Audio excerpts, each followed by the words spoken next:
Quelles sont les possibilités pour une jeune fille issue d'une famille à revenus modestes de faire des études de médecine?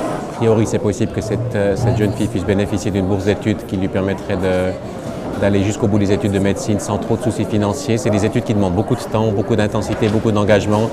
Alors certains adversaires politiques estiment ces jeunes doivent travailler à côté, etc. Pour les personnes qui savent de quoi ont l'air les études de médecine, c'est définitivement pas des études où on peut travailler à côté de manière sérieuse. Si vous habitez pas loin, c'est un petit avantage puisque vous avez besoin de moins de moyens. Après, les études coûtent tout de même. Et pour ça, il y a des bourses pour des personnes qui habitent encore chez leurs parents. S'ils ne peuvent pas habiter chez leurs parents, les bourses sont beaucoup plus élevées parce qu'elles comprennent le prix du logement et puis les frais quand vous habitez loin de vos parents. Mais dans les deux cas, le canton de Vaud est parmi les plus généreux en Suisse et permet donc à ces jeunes, même s'ils viennent de familles pas très aisées, de faire des études. Alors on peut toujours vouloir plus, mais c'est en tout cas une piste essentielle. Et puis l'autre, c'est vraiment le côté compétences, c'est-à-dire qu'elle s'oriente d'ores et déjà vers les branches qui sont vraiment utiles pour la médecine. Et en médecine, les sciences naturelles, pour pouvoir tenir les premières années d'études, sont extrêmement importantes.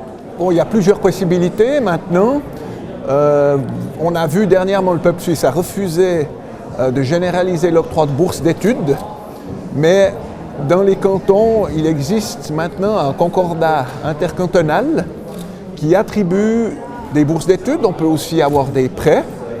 Et ces bourses d'études, le concordat, l'avantage, c'est qu'il garantit un minimum qui est fixé à 16 000 francs, de façon à ce qu'il y ait une certaine harmonisation entre les cantons. Alors naturellement, il y a des conditions à remplir, il y a des questionnaires, parce qu'en priorité dans notre pays, c'est la responsabilité individuelle. Donc on regarde les moyens financiers de la famille, et puis en fonction de ceci, une demande peut être déposée, et le minimum dans les cantons, mais les cantons peuvent donner plus. Alors c'est possible que dans le canton de Vaud, là je n'ai pas les chiffres exacts de ce que le canton va attribuer, mais c'est 16 000 francs le minimum par année d'études dans le secteur 3 et dans le secteur secondaire 2, sauf erreur c'était 12 000. Donc il y a cet aspect priorité à la famille, à l'entourage. S'il y a des problèmes, l'octroi de bourse d'études totalement ou partiellement en fonction de la situation familiale et encore l'aspect prêt. Et maintenant il reste encore la possibilité aussi au niveau des communes.